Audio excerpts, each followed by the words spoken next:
Alright, I've done a fair amount off camera, possibly a little too much off camera. Well, I managed to get enough shiny metal to upgrade my jetpack to a resonant jetpack. Still have the other one, but I took the armor off it, upgraded the armor, put it onto this one. So yeah, I now have the best simple jetpack in the game, which is pretty darn sweet. Let's see, something else. Oh, yes, the mining. Now, at first I was doing this manually, but then I realized the system that I had in place to process the materials was actually able to keep up with the thing. So I set it up for a bit of automation, and just kind of let it go. Let's go down into the water so you can just see this trench of destruction. Oh man, that is beautiful. And there it is. Now I've had to turn it off because it's kind of out of power. But anyway, so let's have a look at this. I made a redstone card for it, stuck it in the slot, and hooked it up to the RedNet system I already had going. Now, let's see. Oh, right, I have to turn it on first.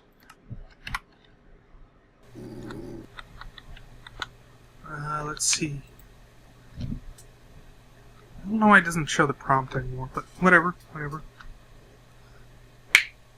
So, cd/mnt/8b8 ls. Let's go into bin real quick, because I've added a new file to this called ADV, or advance, which is short for advance. Now, the original plan for that file was just to have it so it would move forward, when I typed it in, and then I could turn off the computer, blah, blah, blah, blah. But when I started automating, I just kind of tacked it onto that file, so let's edit adv.lua and have a look at this file here. Not enough memory, okay. I don't know why that happens sometimes. Maybe it has something to do with the prompt not showing up. cd/mnt/8b8/bin, I think it was. Yeah, okay, edit adv.lua.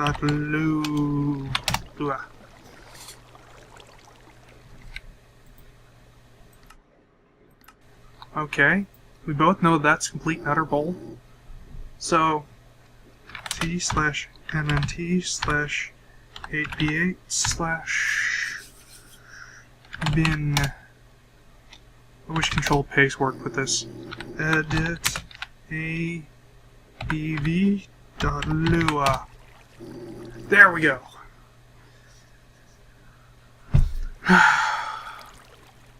Oh, yes. Alright, you know what?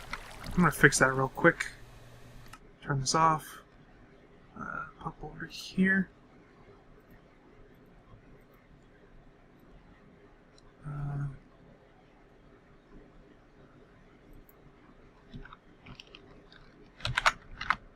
Okay, that should have done it. Yeah, when writing Lua code, I prefer to use an external editor. And since I have physical access to the server that I'm running this on, I can do that. Alright, so cd/mnt/8b8/bin ls edit adv.lua. If you're wondering why I keep typing in... Oh. I accidentally tried to edit it. There we go, that's much better. Okay. So we got a fair amount of stuff being, fair amount of libraries being loaded in here. And we get the redstone component, put it under RS. And the time count is how long it's basically keeps track of how many minutes the thing's been mining for. Now, basically, let's see. This first line here is a while loop, and basically what it is while this magenta signal is off. So, well, oops. Anyway, so while the magenta signal is off, this thing just runs. This is basically a kill switch that I put in the system, although it's kind of unnecessary because we also have this power switch here, but this is a bit more of a graceful way of turning it off. So yeah, so basically while there's no magenta signal, it'll run through this. It will start out by setting the white signal, which is what runs the bores here, turns them on. It'll turn them all off. I've also put up this white indicator light so that way I knew when the bores were running. I was having a hard time telling from in here, so need that light there. Then it waits for 1 second. Then it moves forward 5 blocks. Then it waits for another 10 seconds. There's actually no reason to wait at all. I like giving things time to kind of catch up and whatnot before it does things. And then it turns the bores back on. And then we have here this orange thing. Turns it on, waits for 35 seconds, then turns it off. Now you're probably kind of wondering what that's about, and you probably saw this thing here. Well, that was actually kind of an experiment I was running. See, I've been, oh, I didn't have the portal here. Because the portal kind of gets washed off every single time the thing moves forward, I was trying to come up with a way to open it back up automatically. And, first thing I tried was an autonomous activator, which doesn't seem to do anything with the portal gun, which is kind of interesting. I expected that to have some sort of interaction with it, but no, it apparently doesn't. Next thing I tried was the pedestal that comes with Portal, and, whoops, anyway, yeah, so, pedestal that comes with Portal is specifically designed to have the portal gun on it and firing the portal gun. And what that basically does, it will, when it has a redstone signal, it will turn, fire the portal, wait 7 seconds, then turn again, fire the portal again, and then it'll just do that and just kind of make this full circle. So what I was kind of thinking was that if I put the portal pedestal thing on here and gave it the portal gun, I could activate it with this orange signal, give it the redstone signal it needs to run, and 35 seconds of a redstone signal should be enough for it to make a complete rotation, so that way I could make sure that it was opening up this portal thing. But the moment this thing tried to move, the portal pedestal broke and dropped the portal gun. So that just doesn't work. Not entirely sure how to solve it. Although now that I think about it, a block here might actually solve that. I don't know. I don't know why the thing didn't move it, but it apparently doesn't move the portal pedestal. So, yeah. That was a total bust, and I just haven't removed the programming or the thing here yet. Been kind of lazy. So, yeah, that's pretty much that. Let's see, what else was I going to say? Okay, yes. So after it does the portal thing, it sets time count to 0, which we declared outside of the loop. Now I'm declaring it outside the loop so that way it has space for it and doesn't have to reallocate that every single time. I don't know if that actually helps in Lua, but in other programming languages it can usually save the system a bit of work. So then it goes into another while loop where it's checking the magenta signal every minute to make sure that it is still off, and it's also checking the time count to make sure that that's less than 60. Come over here, we lagly make our way all the way over here. See, magenta signal is off, and time count is less than 60. Yes, so inside the loop we have this wait 60 here. This is seconds, so this waits for a full minute. Increments the time count and then reruns the loop. when the time count gets to 60, it'll pop out of that and rerun the whole loop thing again. So basically turn off the boars, move forward 5 blocks, turn them back on, and etc, etc. And then once the magenta signal is pulled and the thing detects that, it will exit the loop, clear out the terminal, and shut down the computer, since there's no real need to have it on at that point. Yes. And, let's see, ls... Okay, good. Edit auto run.lua. Now, for a while there, I was trying to make it so that it would automatically run the advanced program when the thing booted up or the hard drive was inserted, which, to my complete and utter surprise, the components in this computer seem to be hot swappable, which is really interesting. But anyway, I tried to get it to do that, but spent about an hour with it and finally came to the conclusion that when this when the auto-run file executes, the library for the frame thing here, the redstone in motion, doesn't actually seem to be loaded in. So when it's running the advanced program, the thing tries to move, but it kind of doesn't. So it'll run through the whole thing there and run through the script as if everything was all hunky-dory, but it doesn't do that. And, you know, I don't think the component library itself is actually fully loaded, even though it seems to respond as if it was. Because I don't think this ever came on either. Which is actually why I made this thing, because I was trying to test that out. What I wanted to do was, I wanted to have it so I could just turn this thing on without the graphics card, because graphics card eats a lot of power, so I wanted to reduce how much power it was eating. Yes. That didn't quite go too well. I think that's pretty much it for this. I'll turn this back off since we're not going to be running this. Yeah. And back through the portal here. I've run through all of my coal here. No more coal. Get into that in a minute. I probably shouldn't have brought it up immediately. But we are pretty much out of power because of running that thing. Even though the system was able to keep up with its output, just don't have energy. And since that farm there kind of came to a screeching halt when the use golem went missing, it wasn't producing anything for the any fuel to burn. So we need a tree farm. Yes, we desperately need a tree farm. So I've been working, let's see, I've dug this down a bit. I've made 2 floors here. Let's see, yes, here. And here is where we're going to build a true tree farm. It's a nice, safe, protected location. Don't have to worry about things trying to eat my golems. And yeah, this should be perfect.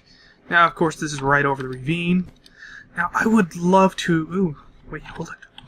Oh, it's one of those guys. You're mine. Yeah, you can trade these guys for things that have lucrum, or I think it's called. You can give them items that have lucrum in them, and they'll give you good stuff back. He's confused as hell. Or you can just kill them, and they drop stuff. Random stuff. Just come over here. Throw my stuff here in... Oh, no, not that one. Oh, well, I'll grab it later.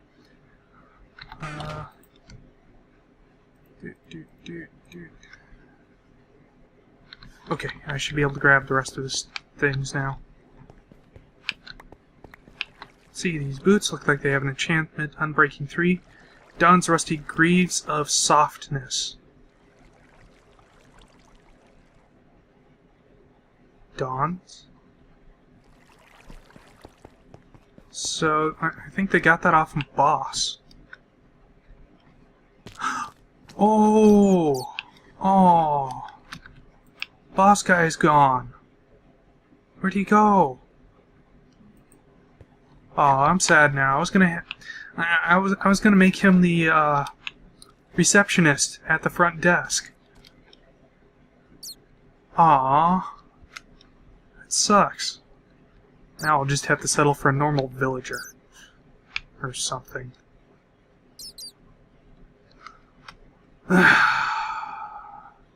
Wait, let's see...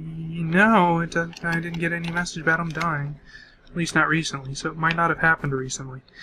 Oh, that sucks. Oh well. Get in there, you. Normally you get beans from those guys. So anyway, yes, so the farm, we need dirt. We need a fair amount of dirt. This should probably be enough dirt. Yeah, there should be enough dirt. See, I'm sure I need something else too, but I can't quite think what it is at this very moment. Anyway, so I've already started putting in the tubing here, as you can see. Do that, and oh, right. We'll shrink down so we can fit in this one by one hole.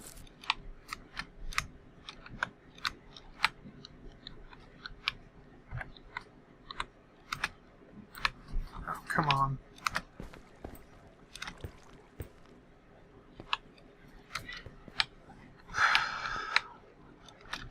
This morph mod is really quite nice for building stuff.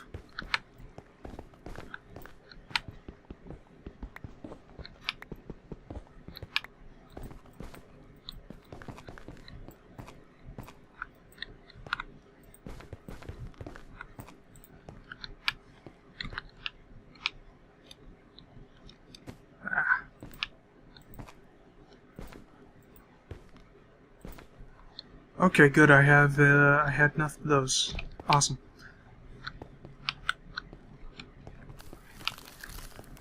Alright, now basically any item that gets put into this injection tube come up here, and if it's a sapling, it'll get put into this barrel, which I'll set a use golem on.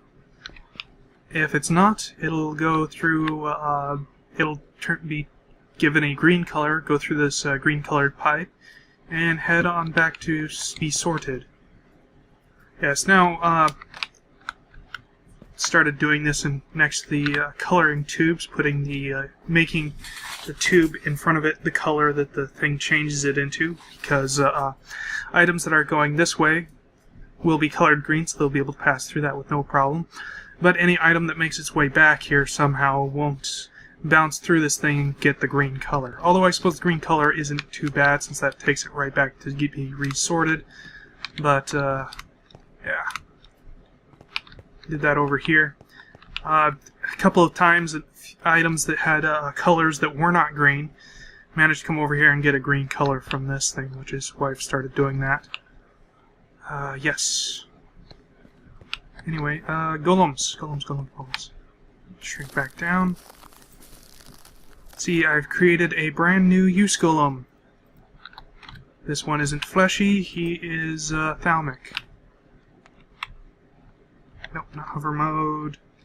Here we go. Yes. And let's get ourselves a gather golem. Let's see, gather, yes, the one with the fire upgrade. Actually, I guess it really doesn't matter. He's going to be grabbing everything, so I might as well grab the other golem. The one without the fire upgrade.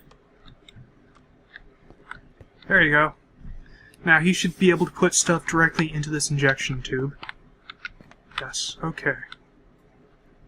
Now, what was the spacing I came up with for the thing? Where is that? Where? There it is. Okay, 5 away is what I determined. 1, 2, 3, 4, 5. That might be too far away, but I can always bring it in closer. 1, 2, 3, 4, 5. 1, 2, 3, 4, 5. 1, 2, 3, 4, 5.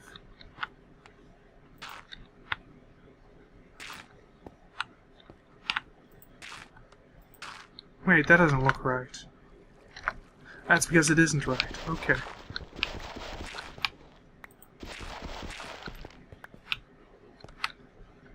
That's 4, not 5. That's 5.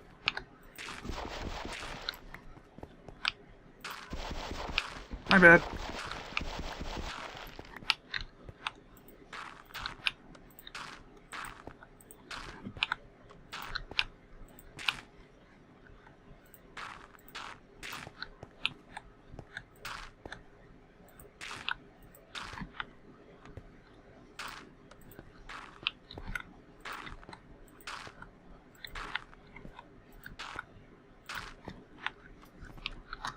Okay, and now I shall use the bell here on the use golem.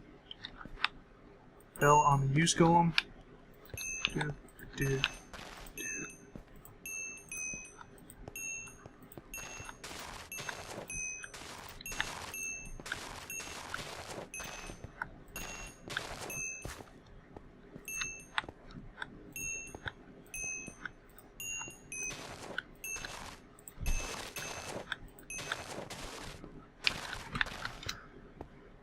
Awesome. Okay.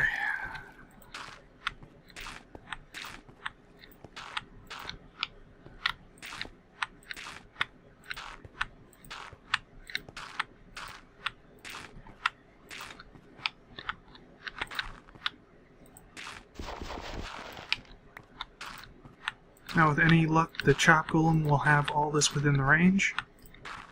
Oh, and I have an arcane lamp up there. You guys probably saw that. So this whole area shall be well lit. And it should also light up underneath the trees when they block out the light. So that's pretty cool.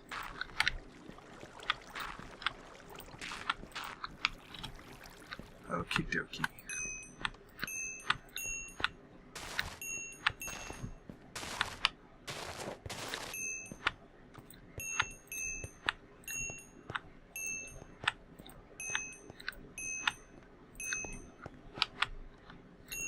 I don't have a lot of spaces for him to watch.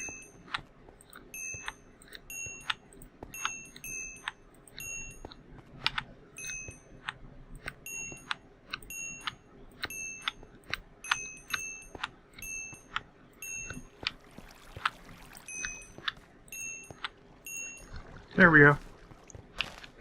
Okay, and now we need a chop golem. Chop golem, chop golem, chop golem. Which I shall stick right there. And just to help make sure that they are all safe and secure,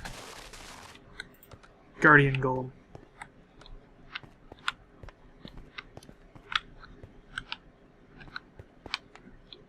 Hey, buddy. Yeah, see that tree over there? It said something about your mama. It's mocking you. Oh, you're gonna go for that one? Okay, I guess that's cool. But that one's the one that's making fun of you. You should totally go do something about it. You can't see it, can you?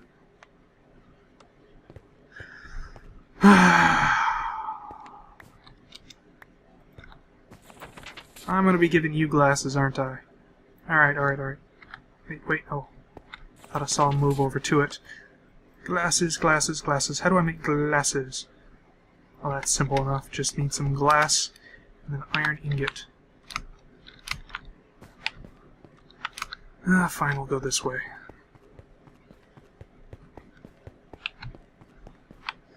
I need to do something with these walls, make them look a bit more decorative. Alright, so...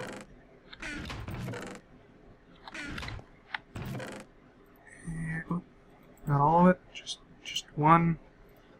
And glass.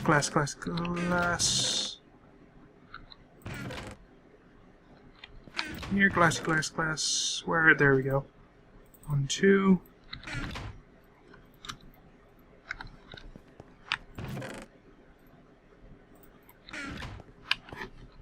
Yeah, right. Okay.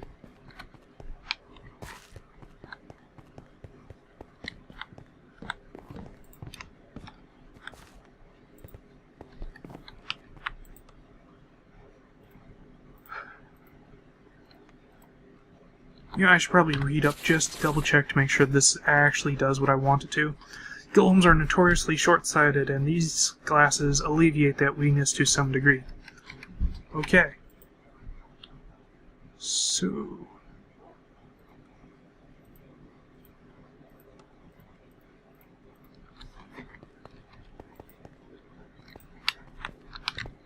Okay, Choppy. There's you some glasses. Can you see the tree now? Please tell me you can see that tree.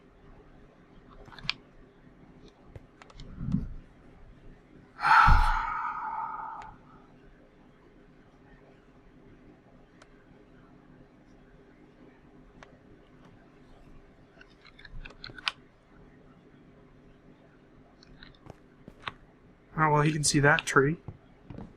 That's good. Yeah, I'm gonna do. Break that.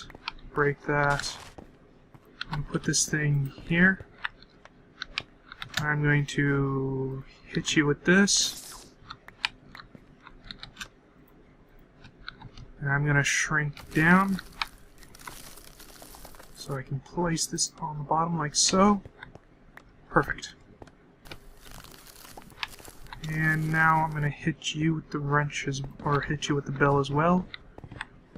So I figure out where you've gone. Okay, you went over there.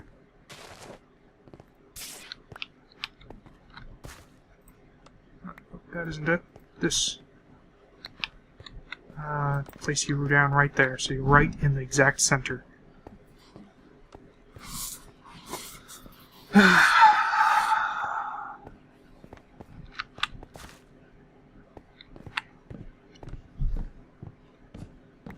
I wish I knew what the exact number of how far you could see was. That way I could adjust this.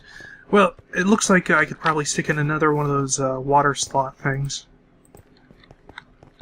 Oh, wait, he's gonna get it? Ah, he finally got it. Okay, cool.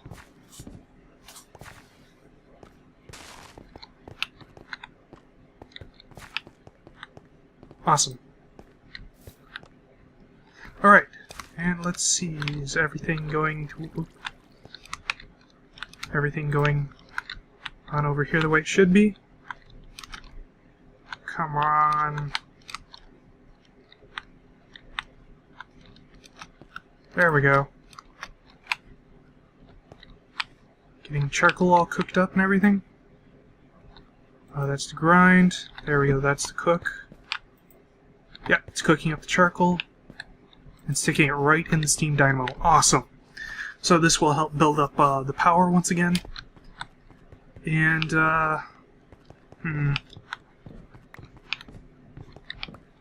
Oh, right, the apples. I still need to do that with the apples. I got it that time. Okay, so... yeah.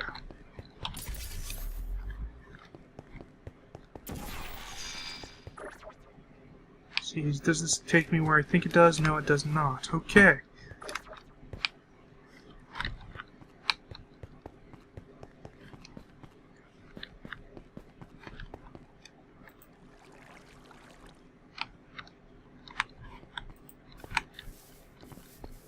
My mine aren't too interesting looking. Whoa! No thank you.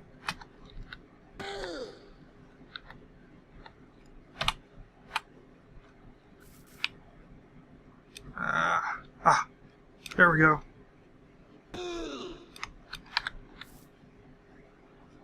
I seem to be sinking in the leaves. Interesting. Right. Okay, so, yes. Apples. The apples.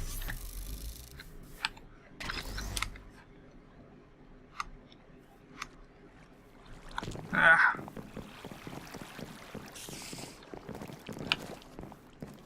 I think I'm hitting up against what I'm carrying.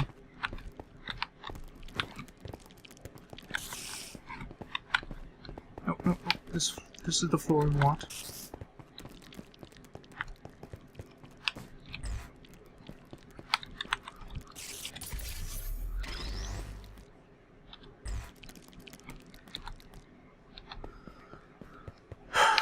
Alright, I think it would actually probably be better if I just dumped all this in here. Oh, actually I would need those. Oh well, whatever.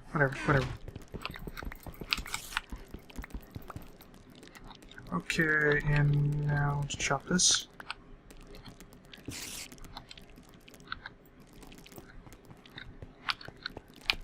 Okay, where will those pipes have wound up? There we go.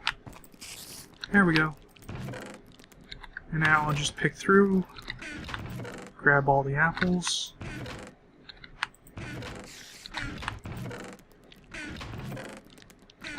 Okay, now I have a plan for both the apples and the saplings later on, so we're going to want a fair amount of them. Yes. And that's it. That's everything all set up for the new tree farm. Should have plenty of power, and I should be able to once again turn that thing back on.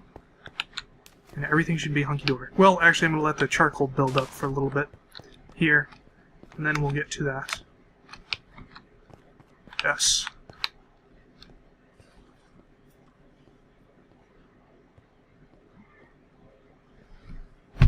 Huh.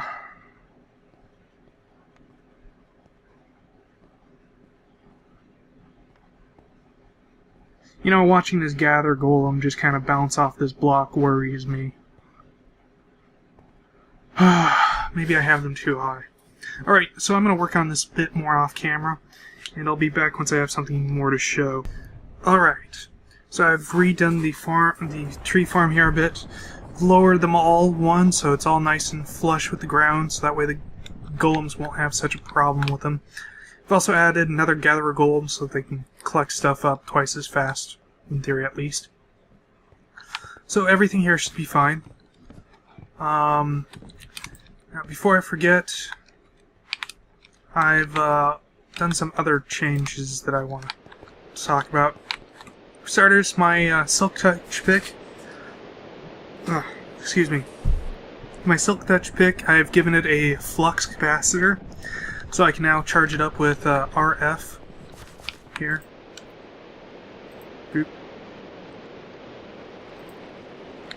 Let's see, did I get it? No, I did not. Wait, where'd it go? Seriously, where did my pick go? Oh, went into this slot here. As you can see, I used it quite a bit, and I wanted to keep digging while I wanted to dig out that tree farm there, and this thing just did not have enough durability to do it. So I gave it a flux capacitor so I could charge it up and use it.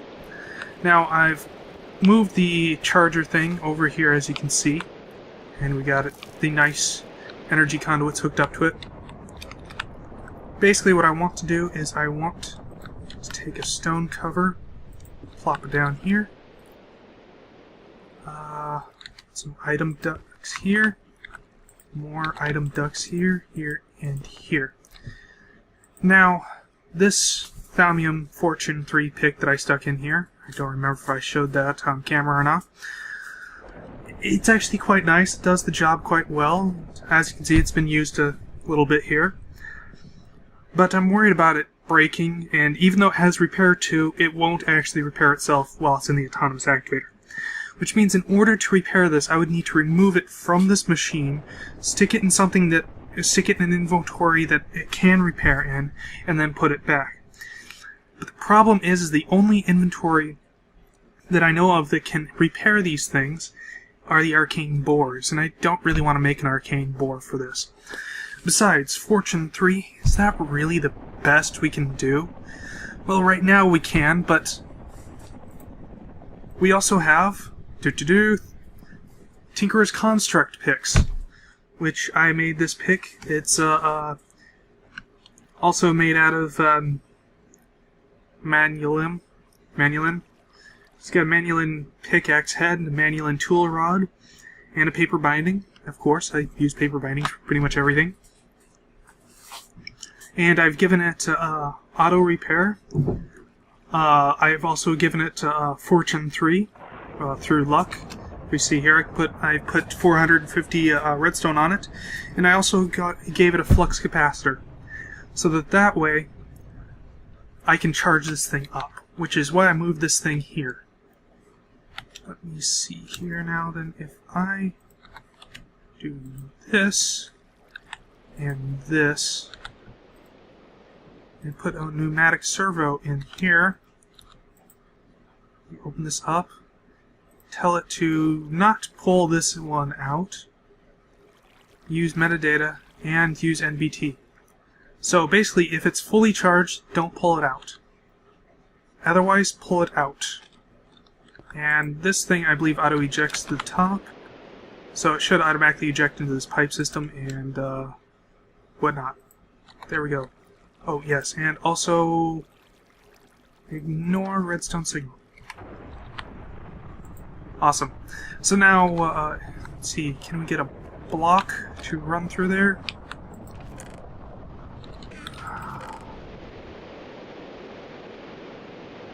You know, we'll break up some of this stuff here.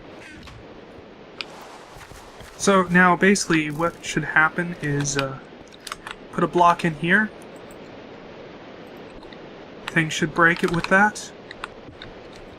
Cool, and then it should be immediately pulled out. It should be immediately pulled out.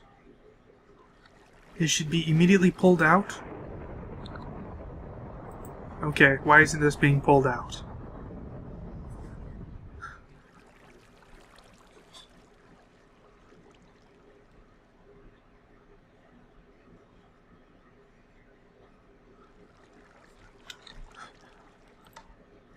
Perhaps ignore metadata, which wouldn't actually make a whole lot of sense.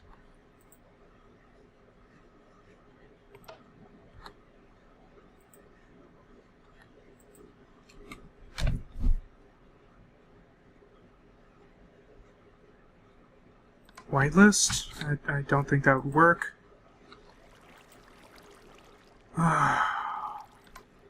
Maybe it's your dictionary.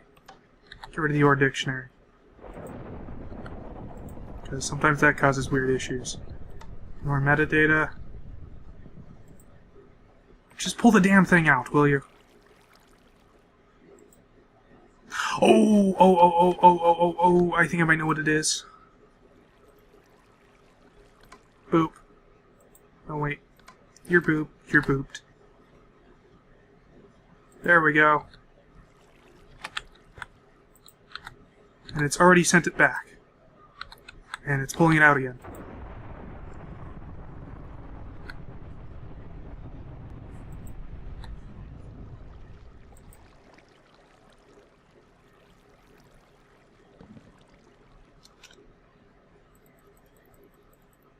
Okay, what's going on here? Okay, you got charged up. But you're supposed to be using NBT. Ignore that. No, I don't think that would actually help.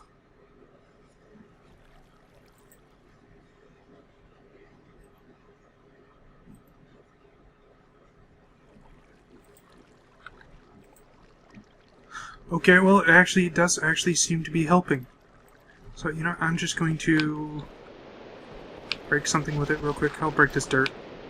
So that way it takes a little bit of damage.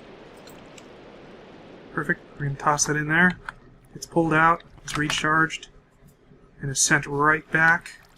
And we'll get pulled out again.